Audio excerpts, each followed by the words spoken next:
My name is Irina Litchfield, and today I'm here today to introduce you to Vincent Romney, and he is the CTO of SK2. SK2, yes. I'm really thrilled for you to meet him because he is an expert in something that all of us need, and that is security. And it is extremely important and becoming more and more relevant. Absolutely. In daily lives of everybody. And that's why I'm excited to meet you too, because it's not just a blockchain.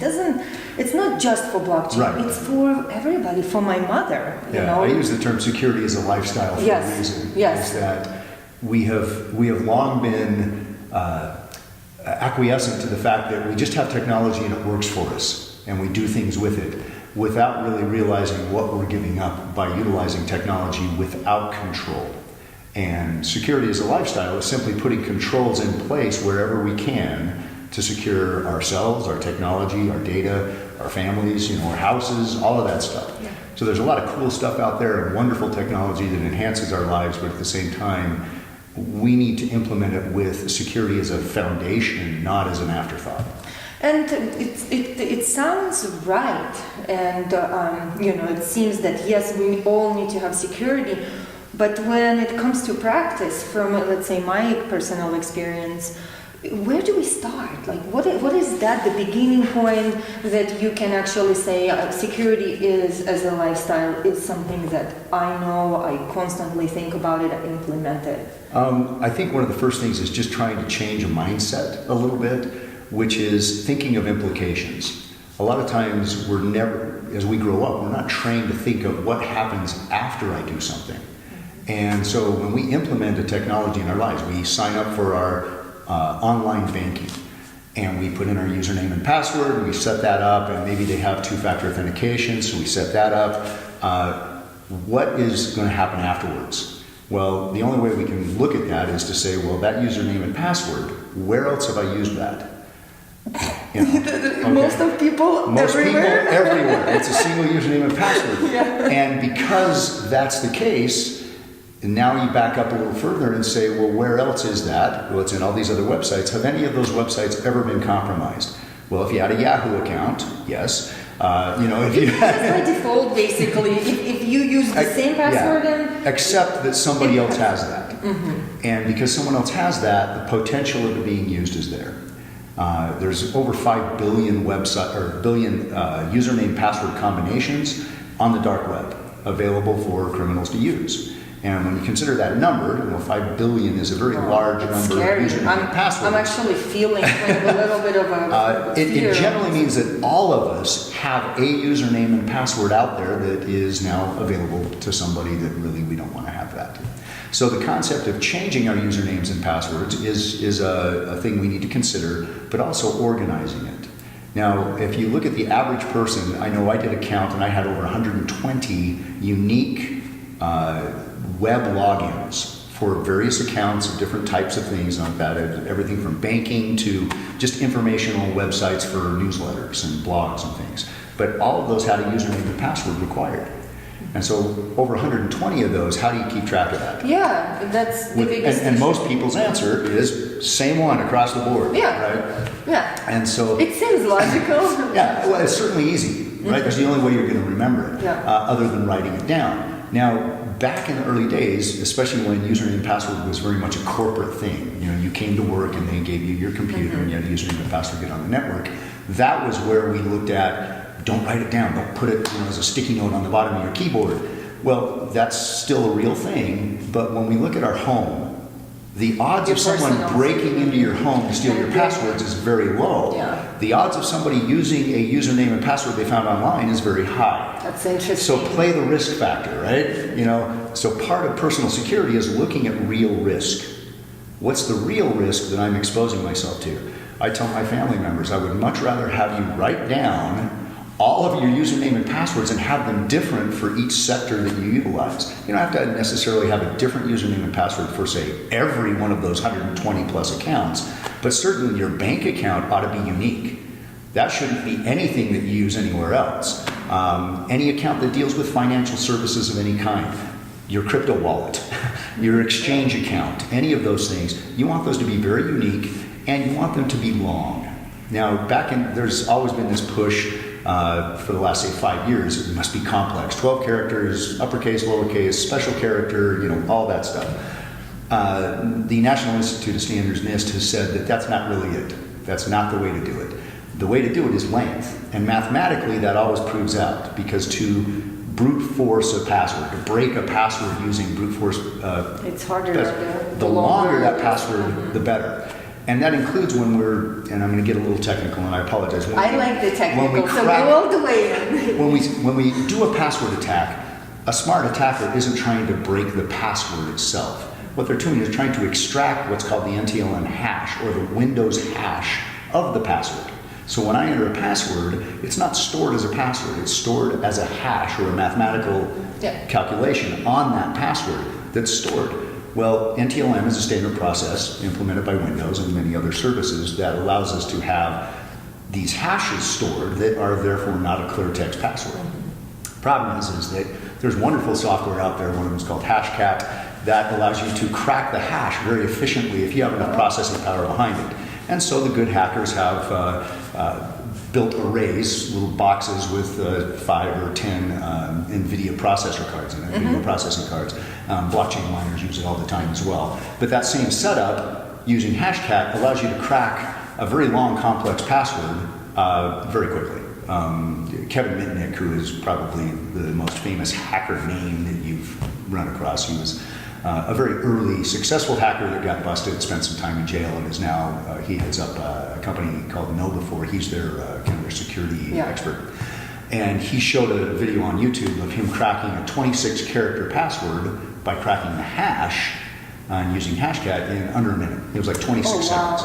And there are a lot of people that are hackers. Oh, yeah. I mean, the term hacker, again, is one of those things where you kind of, most of us in security at one point were, quote, a hacker, because we tried to break things. To go break things. To see what happens if I break this. There's the good hackers that will find vulnerability and fix it, and then there's bad ones that exploit it. We've all been categorized now. You're a white hat hacker. In other words, you purely do it for good. You're a black hat hacker. You're just out for profit and you don't care how you get it. And then the gray hat hacker is kind of somewhere in the middle.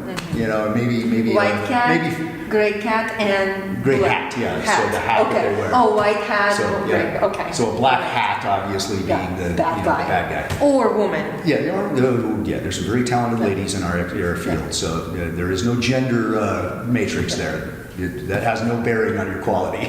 And there's some very talented women in both sides, to be honest with you. There's a couple of them that I follow on the white hat side that are researchers that just always come up with good stuff. And it's really about the motivation. So a white hat hacker is motivated to determine what's wrong and then allow somebody to fix it before it gets published. MITRE is a government organization that publishes what we call the CVE list, or Critical Vulnerability Exploit List. And everything that gets discovered that is a vulnerability for a given system gets logged with MITRE, and it is then exposed as here's CVE number, whatever. And that's generally coming from white hat hackers. Okay, interesting. People who break something, they report it, and then that gets a number and it gets allocated. So I'm going to fall back to that original discussion about how we make ourselves more secure. So there's that element of the password management that, again, at home, if you've got a safe place to put a piece of paper with all of your passwords on it, do it. Better yet, to make it a little easier for yourself and make your passwords more complex, use a password manager. Those type of things are easy. Like the LastPass. Yeah, LastPass, and there's iterations of those. And it is secure. Yeah, and keep in mind, anytime you do that, you're doing what's called risk transference. Okay. You're moving the risk from you to somebody else, and you're trusting that somebody else to do it properly. Most of those companies, like LastPass, know that they are a huge target. They're the holy grail. Yeah. If somebody can crack that, they win for a long time. So they have to put a ton of energy into protecting those systems and implementing a regular update to the security of those systems so that they keep ahead of the bad guys. Those that are trying to, the black hats. Exactly. The downside is there's not necessarily a guarantee that that's happening. Right? It's an expectation of business that we say, I'm paying you to do this, therefore you should be doing it. Sadly, we know that that's not always the case, but I do tend to trust that most of the LastPass type of services are taking that part seriously. But again, there's no guarantee that that's the case. Hence, with my family, I've just told them keep a piece of paper and keep it locked up somewhere in the house. Because, again, odds are they're not a big enough target for someone to try to break into their house just to get their password. Now, they're going to take the TV and the stereo and all that stuff. They're not going to worry about a piece of paper. And then you actually have to do something with that password too. It's not just you can't just go hop the password as easily as you can the TV. So personal security in that space, I think that's one of the foundational pieces. Again, but it's the mindset change. It's what am I posting on social media? Am I going on vacation? Do I broadcast that? Hey, I will be in the Bahamas from this day to this day. Good, okay, but who's looking at that? If it's just your family looking at it, I guess that's okay. But if somebody else can see that, your family's friends, because how social media works, now you are exposing that to somebody that may not be your friend. And if you're on multiple platforms. Exactly. So now you've got this huge exposure where everyone knows the week of this, you're in the Bahamas. Then they just look you up on Google, they find Google Maps, they look at your house, they can determine, you have a boat, you have a very nice house, awesome, I know when you're out of town, and they can go break in and or at least scope the houses. Why did you choose security as a passion, or did it choose you? It chose me. And so I was a technologist back in the 90s. I started a software company and went through the process of kind of living that life. And we got contracted by a bank to do some work over in Southeast Asia. A bank called Siam Commercial Bank in Thailand. And we did some work for them, and part of that work was helping control the transactions between their branches, between the bank transactions. And just the concept of how that could be controlled, i.e. secured, sparked my interest in security. And so I started digging deeper into that, and several projects later was really focused primarily in security as a technologist back in the early 2000s, which was very early. Most people weren't focused in technology as a security expert at that point. And I still don't like that term expert, by the way. Security is such a big thing that you can be expert maybe in a few silos within a discipline, but not there's the whole security. So much to learn and so much going on in security, and it evolves constantly. I mean, the one way I try to keep myself sharp and abridged of things is by reading everything I can, and then once a week I write an article for LinkedIn on what's happened in the last week. Okay. And there's always good topics. So then viewers, if they would like to follow you, they can? Yes, just Vince Romney on LinkedIn. Okay. So, and the reason I do it again is it keeps me sharp. It keeps me aware of what's actually happening. And then when I see something of interest, then I go ferret down that and play with it see and what you understand it and see what I can discover. But there's just too much happening in this industry to really consider anyone an expert in the entire part of it. Yeah. It's got to be siloed. You focus on something you like, and then that's where you spend your time. And so I'm really in the cloud security side right now. I'm focused on that. But that's your SK2 company? Yeah, my area of security is with SK2 we do IAM, which is identification and access management. So 3-factor authentication. Right now 2FA is kind of the thing. Everyone talks about 2-factor authentication. We decided that the real approach to that should be 3-factor. Something you are, something you have, and something you know. So something you are is a fingerprint, an iris scan, something like that. Something you know is obviously your passphrase. And then something you have is a physical device. And I got that from the military. I spent 23 years in the military, and that's actually where I got my cyber warfare training. Well, that sounds fun. And that was fun. That was something you can't do in the civilian world, obviously, legally. And it was very interesting. And it really opened my mind to the entire sphere of security. Does that mean you retired from? I did. I retired in 2013. So it was, I've been full-time in the civilian sector since then. But I was a guardsman, so I spent the classic 2 weekends or 2 weeks a year and 1 weekend a month. But once I got into cyber warfare, that all changed because we were one of the first units to stand up, and so we were always getting tasked. So we had mid-month things that would happen all the time. So we'd disappear from work for a week, and go do a mission set and then come back, and that was regular. And so we had 90 days a year, maybe 100 days a year that we were out doing things. Is there a story you have that you can share that's like the most amazing story? Well, I don't know if it's the most amazing story, but we dealt, because we were DoD, we're military, right? We dealt with nation states. That was our focus. Was obviously political entities have opposing goals, and as the military, we support one political entity's goals, and we are obviously in opposition to many others, and that's kind of how it works. So when we were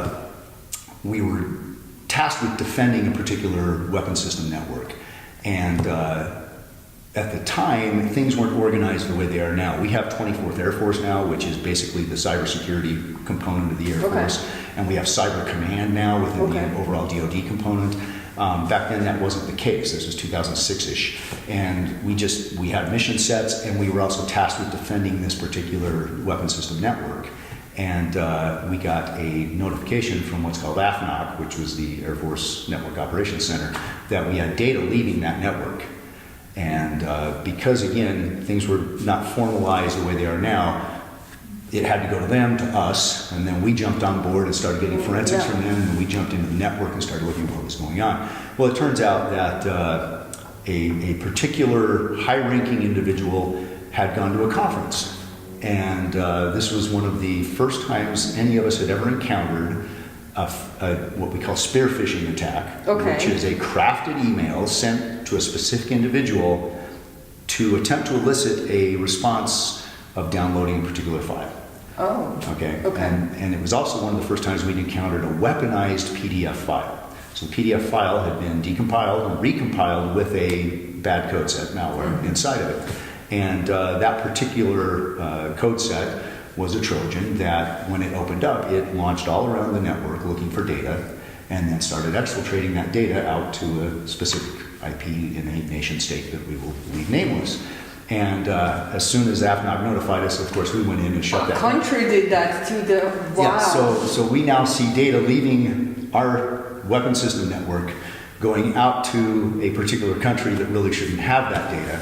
And so it was a big scramble to shut that down, but fortunately we were not only able to shut it down, but we were able to identify the destination of that and attribute it to that specific nation state fairly accurately. Attribution is a hard thing because it's very easy to proxy and make yourself look like somebody else. But we were able to get pretty high confidence that that's where it was going. And the upside luckily, we realized that they had actually gone and were pulling data that was really insignificant. Had we given them enough dwell time, they would have got to the good stuff. But they had only got to some very superficial data that really wasn't going to do them any good, at least understanding. So, well, how did that happen at the conference? So what he did is he went to the conference, and when he got back from the conference, he received an email from the conference saying, here's a PDF document of a synopsis of the conference. Oh, so simple. Wow. So very simple. And so it's not even personal, it's something that you could be like, oh, wow. But it was a perfectly crafted attack. And I learned from that. And that's why, not necessarily the great story of intrigue and all that, but it was one that I learned a very valuable lesson, which is you can never trust an unsolicited email. It's just not worth trusting. If it came in, it's not there. And you can open up the header of an email and read through it and figure out exactly where it came from. But don't open. But don't just click on the attachment and let it roll. And then be like, oh no, I don't want this closed. And in today's world, obviously, we have endpoint protection that's actually residing on the endpoints, the laptops, etc. And those are going to be great because those actually do alert the minute something opens. And you'll generally catch it there. It'll never infiltrate the network. So do you guys work with blockchain companies? Or so now we work with blockchain companies. And it's interesting because a lot of companies will come in and want us to talk to them about their blockchain security. And really, if you implement the blockchain properly, if you just take the code set from Ethereum or any given structure, and you take that platform and implement it properly, those transactions are all going to be secure because of the nature of it. It's on an existing blockchain. It has all of the validation nodes are already in existence. What we need to worry about is the onboarding and offboarding process. So onboarding onto that transaction and offboarding of that transaction are where the vulnerabilities sit. And if you look at it from a network diagram standpoint, it's anytime one thing talks to another thing, there's a vulnerability. And that one thing might be your laptop. And you might be talking to your crypto exchange. That laptop is a vulnerability. All of the software there is a potential vulnerability. And then the connection that goes from the laptop to the exchange is a potential vulnerability based on how that's implemented. So is it TLS 1.2? Okay, you're probably pretty solid because it's got the proper implementation of transport security. But if it's old SSL, that's already been hacked. So that could be a man-in-the-middle attack. So those are the kind of things that we go through when we work with the company and validate all of the processes that they go on. And in one recent thing, we were working with a company that had gone out on an ICO. They had a very cool model for what their business model was going to be. And part of that was the validation of some data that would be transferred from one entity to another entity. And so they wanted to encrypt that data so that it would be transported securely. The challenge is that they decided that the logical thing, because there was going to be a lot of variability as to who transferred to who, that they would allow the person pushing that data to send the decryption key along with the data. It seems that you don't want to do that. You don't want to do that. Yeah, yes, that's a very bad thing. I'm definitely, I know a little bit about security. So we went in to look at this company from a security standpoint, and yes, the blockchain was implemented fine, and even the offboarding process that they were doing was fine. But we caught this as just a part of their business process. So it had nothing to do with their blockchain component. I hope they implemented the fix. We completely changed their approach to that. We re-architected that part of their business so that the key management would be passed completely independent of the data. And so that it was still the same thing. The owner of that data would still be able to provide them the key, just two different channels completely. And it worked out fine that way. And it was actually, we utilized what's called a vault, which said that the keys would be at the vault. The keys would be to transfer to the vault, transfer to the individual along with the encrypted data. So you got data from one channel, an encrypted key from the other channel, and then the token would open up and they could release the data. And it made it so that it was what we call a traditional implementation of AES encryption or advanced encryption standard. But companies that launch these things are generally driven by somebody who has a great idea for a good business solution, and they don't have that background of a total technology secure solution. And so if a company has a question, they contact you guys, you have a right. And we generally spend half an hour on the phone with them, just getting a basic understanding. Do you have capacity to? We do. I've brought on 2 other CISSPs, people that are certified at a specific level of understanding of security, to come on board and help with things. And we're growing. We're trying to grow gracefully, so we do turn away a lot of work because we don't want to, just say yes, we'll do it, and then be poor at what we do. Right. So we find that from the standpoint of just overall solution sets, we're doing very well at helping people secure those solution sets. We are hoping that once our 3-factor authentication piece launches and we actually are in production with that will be a big piece of the puzzle, because really a lot of attacks now are all about impersonating. Right. Hence, all of those username password combinations that are out on the web. That's right. I'm impersonating you, so I can become you on an IT perspective. I get your data, I get access to your accounts, etc. But if to impersonate you, I have to not only have your device, but I also have to have your fingerprint and your password. It becomes much more challenging. It's impossible, I'm sure. It's a much bigger nut to crack than just grab your stuff off the dark web and start trying it. And that's really what happens now, is the bad guys say, well, here's a selection of people that look like they're high value or have potential value for a given target. Let's go get all of their username passwords and just try them. And it works. I mean, it's amazing. I had one particular client that they let us know that they had an alert on one of their GitHub accounts. One of their developers had a GitHub account that he had 2-factor authentication on, and his phone popped and said, are you trying to log in? Here's your 3-factor authentication, or your 2-factor authentication code. And he said, I'm not trying to log into my GitHub account. So they called us and said, this is happening. And I said, okay, great. We need all the developers to go in and look at their history in GitHub, their account history. And sure enough, about 17 of the 30 developers had attempts at credential stuffing, where people had tried and failed. In this case, they had found a set that worked. So one of his passwords that was out on the dark web happened to be the one he was using on his GitHub account. And he's an executive? No, he's a developer. So now you've got an e-commerce company that potentially could have had one of their developers' GitHub account compromised.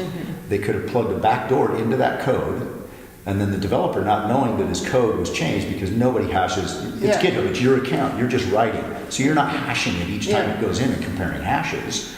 Probably should be, but you weren't. And then you take that code and push it to production. Now the bad guys have a backdoor into an e-commerce suite that nobody knows about. It's terrifying. So it was a brilliant attack, and what saved them was, again, being secure-minded. All of them had two-factor authentication. That's all it is. You don't need to be scared about what can be. Just be conscious about. People ask me, how do you live in security, and you're not just paranoid? It's like, well, that's exactly what I was thinking. Like, oh, you must be terrifying. I tell people I live my life about 40% paranoid and 60% cautious. Okay. So the parts where I'm paranoid. Wait, where is the freedom? So where is that freedom? It's the cautious side. It's the cautious side. Okay, so the 60%. paranoid side, I lock stuff down, Yeah. right? So I have, again, because I represent clients and I do a lot of things, I have a similar structure, I'm sure, to what our friend in Canada that passed away had on his laptop. Now I have backups, which he apparently didn't have. It's all questionable. I don't know what to think myself at this point. Yeah, and that the situation in Canada is a classic case of a small company, okay, which a lot of companies are, that has a huge risk factor. Yeah. Because they've taken on ownership of a lot of value. And so you have this small company that's taken on ownership of well past $130 million worth of cryptocurrency, and it's all being done on a laptop with no backups. That's where kind of I think the big questions come in is there needs to be some kind of a regulation maybe or guidance. And that's where we talked earlier about the concept of what GDPR is doing to data privacy. And I think the fact that these regulations are now coming up and legitimately spanking companies for what I would call just rash failure. Right, rash it's unacceptable. Yeah. I mean, if it's you guys really tried and a really good hacker managed to compromise you, but you had a lot of controls in place, they were just really good, that's one thing. But when it's just wholesale misuse of data, and in the case of Google, their suit with GDPR was one that I think they got $57 million fine. Not much for Google, right? But it was sending a message saying you have to tell people what you're doing with their data. You have to ask for permission to use their data in those ways, to commercialize their data, and you have to make it up front. You can't just hide that in a 40-page. Sometime later. Yeah, there's this 40-page document you have to agree to use their service, and on page 40 is the thing that says, oh, and by the way, we're going to sell all your data, and we're going to misuse it, and we're going to do all these things. Well, that's not what. GDPR basically is trying to tell people, businesses, that you need to be upfront. Yeah. You need to be on page 1, line 1. This is what we do with your data. Yeah. And you have to explicitly allow it. Yeah. Explicitly allow it. I like that. I think it's considerate and is proper way of. So it's a real pain for businesses. Yeah. I mean, it's businesses were never built, and particularly technology stacks were never built to allow for granular control of data. That was never a thought process. And it needs to become that now because these regulations are coming in place. But at the time, it was just, hey, that's data. And we're going to put it over here, and we're going to put it over here, and we're going to put it over here, we're going to use it in multiple ways, and we're going to derive from that data. And now there's just data everywhere in the system, and you can't really tell where it is. Because so many services have consumed it and transformed it. And, just even within a system.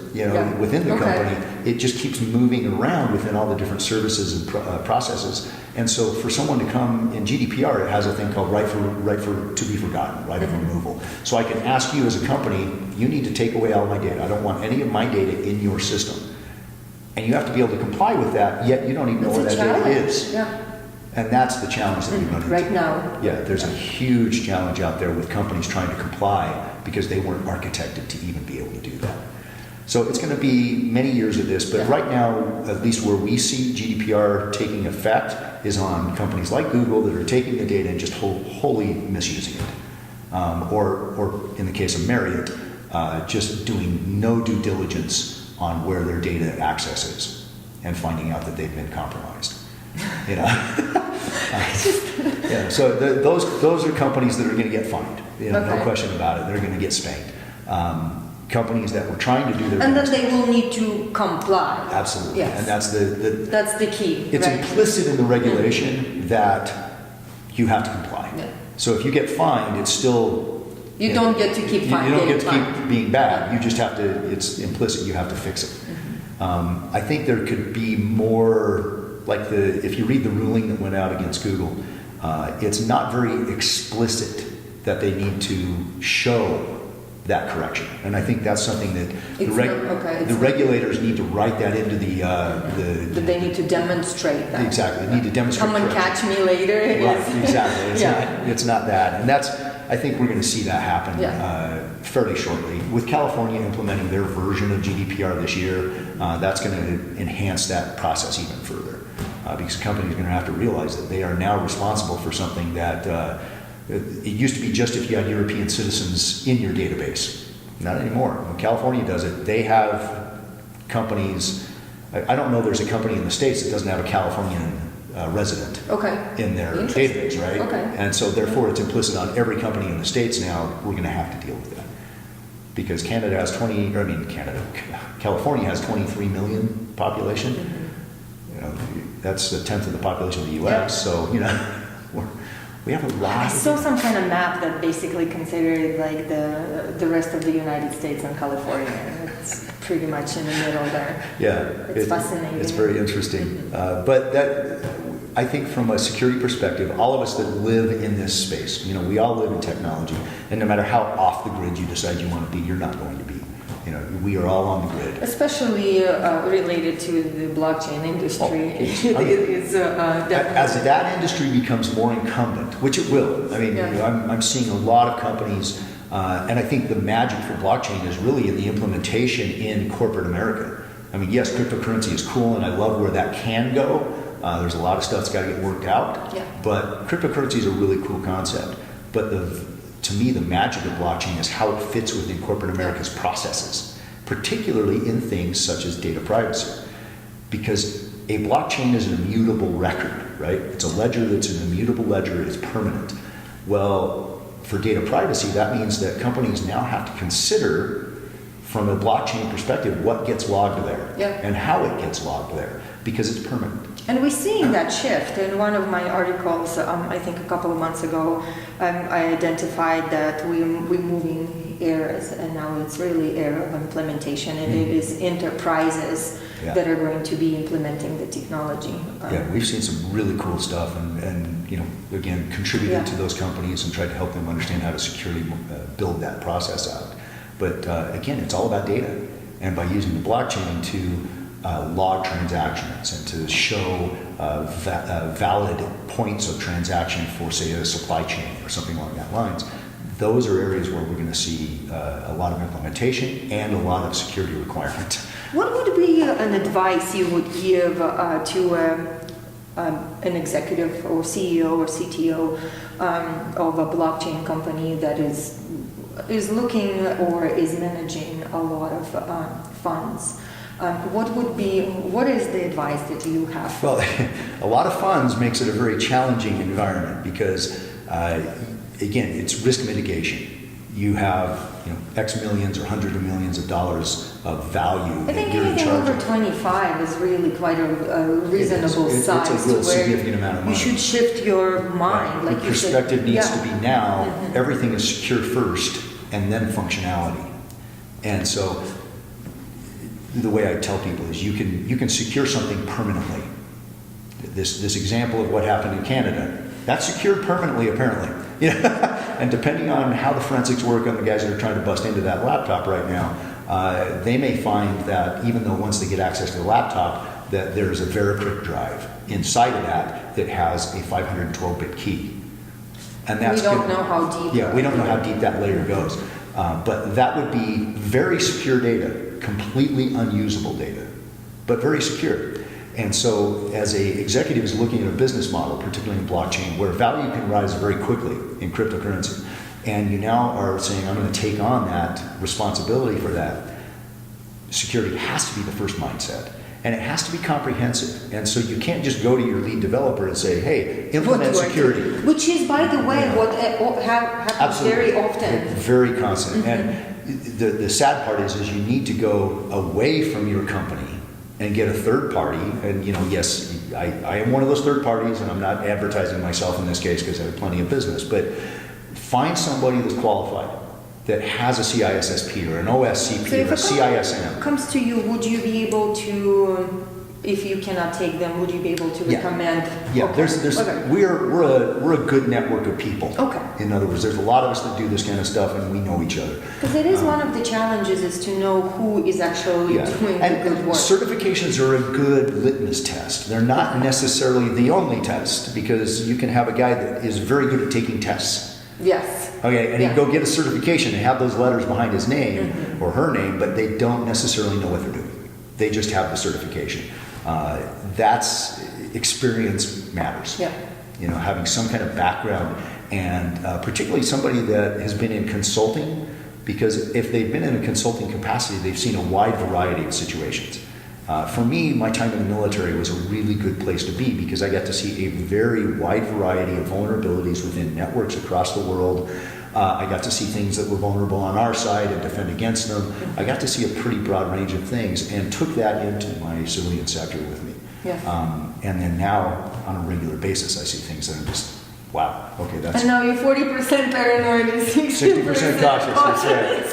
That's right. That's why things like skiing are so attractive, right? You just, you know, you go up, spend a day skiing, and you're not involved with technology really at all, except It's the way. beautiful. Yes. We went out yesterday. It was lovely. Gorgeous, Very, yeah. very stormy, but great powder. Yeah, it was a good I day. like to, and certainly you have opinions about ICOs and STOs. Lately, we've been hearing a lot about STOs.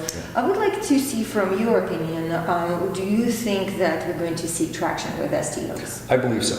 And the reason I say that is, so local company T0, Patrick Byrne did a lot of interface with the SEC, with the regulators, with the stock exchanges themselves, NYSE and NASDAQ, and has really kind of built a rapport within that community that allowed the regulators to buy off on the T0 concept. The fact that that has happened, to me, means that that is, in a sense, tacit agreement that this is where it's going to go. Personally, I think in 5 years, we're going to see a very large level of transactions taking place on STOs. And where, if you look at it from a perspective of what is equity, you know, equity is simply a component of ownership, right? It's this piece of ownership. I have a fraction of that. Yeah. Blockchain is the ideal fractional ownership option, because you can go out in multiple decimals, and I don't have to buy one share of Berkshire Hathaway, you know, and pull out many thousands of dollars to get that one share, or hundreds of thousands of dollars. And then pay all the transaction fees Right. that actually come with the management. So Ma and Pa can invest in a company at a level that doesn't hurt their pocketbook. Yeah. In other words, they can invest on a very fractional level and keep it within that, you know, 10% zone that everyone should be investing in. You know, you never leverage more than 10% of your net. That's safe. You know, if you go more than that, you're going to hurt your lifestyle if something goes south.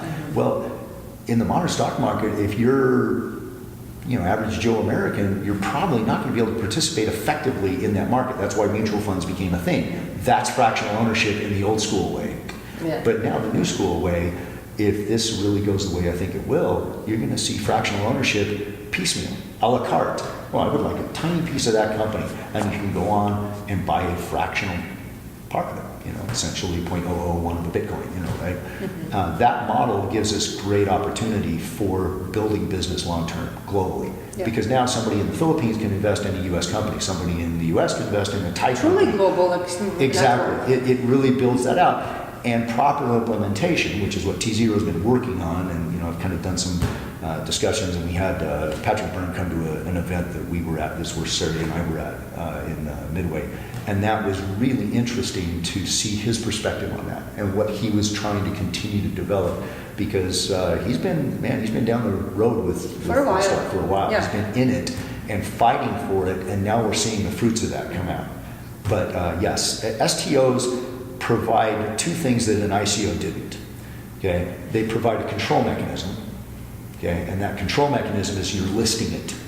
You know, you're effectively saying, here is the company, here's all of the valuation, et cetera, that goes with that, and you're providing a secondary market automatically. Yeah. Okay, that didn't exist in an ICO. You know, you may have all sorts of tokens from an ICO. There's no secondary market because it's not listed anywhere. There's not a place to actually go trade. There were those. for a while. That's why we saw the spur of all those exchanges that all the wash trading, which leads me to a question. Also, I've been a consistent question I've been asking for now. It's just something that's on top of my head. In your opinion, what percentage of crypto exchanges do you think implement wash trading? And you can give me like do you think it's more than 50% or less than 50%? I'm going to say it's probably less than 50%. Okay. Is it less than 25%? No. Okay, so between 25 I and think it's in that mix. Okay. Yeah, interesting question. Yeah, thank you. I like to see what people think about that. My background is in exchange. I co-founded Bitcoin exchange in 2013. Okay. So it's just one of the things that interests me. Well, and my last question for you would be: is why Salt Lake City? Why do you choose to live here? So I've actually had the opportunity to live almost anywhere in the world, and I choose to stay here. I'm an avid skier. I run ultra marathons. I rock climb. And I've lived in Colorado. I've lived in Southeast Asia. I've spent a lot of time in Europe. And the only other place I would live is probably maybe Geneva, because it's fairly close to Chamonix and that same kind of mix. But here I can also be down in the desert in 4 hours, running in Red Rock or climbing in Red Rock. And so it's the recreational component that keeps me here. Honestly, in the last 5 years, tech is also what would keep me here. That's what we have grown immensely in technology here, largely thanks to leaders like Patrick and some of the other guys that have really come in and said, we're a tech hub. We're building tech here. And we have a huge base of talent. There's a lot of really good developers in this town. There's a lot of really good technologists. Security is actually starting to grow here. There's a number of good security companies that have been founded and grown here. So it's kind of a cool place to be now. Yeah. And being this close to the mountains and having access like that is not common. When I was in Denver, it would take me an hour just to get to the mountains. It's a beautiful powder here. I mean, come on. You can't beat it. Yeah. It's. I'm definitely planning on spending a few days up in the next couple, because it's this big a dump. I mean, we got 60 inches in the last 72 hours. Yeah. Yep, that's right. I'm looking forward to going tomorrow. Come join us. Yes, yes. Hit the slopes with us. Yes, for sure. And there's all these different mountains with lifts, so you have a quite beautiful variety. You can be, Park City Mountain Resort. That is largely an intermediate mountain. Yeah. So it's very good groomers and lots of good skiing. Deer Valley is all groomers. They groom that whole mountain. And then you go into the canyons. I love canyons. Yeah, it's a monster resort, and it has a lot of good variety of terrain as well. But then you jump over the other side of the mountains. You go to Little Cottonwood Canyon with Alpha and Snowbird, and it's steep and deep and dramatic. I looked at you said the Snowbird. I looked. It's kind of like advanced. Yeah, right? It's a largely advanced mountain. Yeah. It basically looks all black with some green and a touch of a blue. Yeah, there's a few slivers of blue in there. Yeah, you kind of can bring a kid here, but not really. Good kids. Yes, I see children, the tiny little ones, they're just jumping off. I'm like, oh goodness. I grew up in one of those families where we all learned to ski at 4, and so back in the oldie days, and so growing up as a skier, it was just I never thought that my kids wouldn't ski. So at 4 years old, they started skiing. My daughter started at 2. Yeah, perfect. So we came to visit family, and she did the lesson, and she loved it, and so she's 6. We went and skied blues very comfortably together yesterday, and she was ahead of me. I mean, she had to stop and wait for me, Kids are awesome. Yeah. I'm a big fan of teaching kids anything at a young age. I mean, my granddaughter right now, she's 4, and we're teaching her to code, so that's an incumbent part of her life. Yeah. So that she just, coding, she just knows. This is what you do. Stand this up for myself. I can write up a couple of scripts and I can make this work. Yeah. And children are so open to learning at that point. And I think it's, another piece of the puzzle is teaching kids secure mentality at an early age, because then it's incumbent. It's just part of who they are to think securely. And it forces you to think in simple terms and then Yes. implement it while you're teaching. Right. And so it's, I think the future is very bright in my mind. It comes with some caveats. Yeah. And those caveats really are around how we secure our own data, how we act when we expose ourselves on things like social media. Do so brightly. Yeah. Don't do it thoughtlessly. Do it with thought, with intention. Yeah. And then you know what you're getting into. It's just much harder for the bad guys to do bad things if we are intentional about what we do. Yeah, that's true. Well, thank you so much for your But time thank and you. your advice. And Appreciate it. Thank you everybody. for talking to our global network. Yeah, it's awesome. And I'm glad there's a big group of people out there that are interested in blockchain and how we can make blockchain become the really effective tool it can be. I think it's going to be an amazing future with that. That's going to change how business is done. I agree, 100%. Awesome. Thank you so much. Thank you much. Vincent. Thank Appreciate it.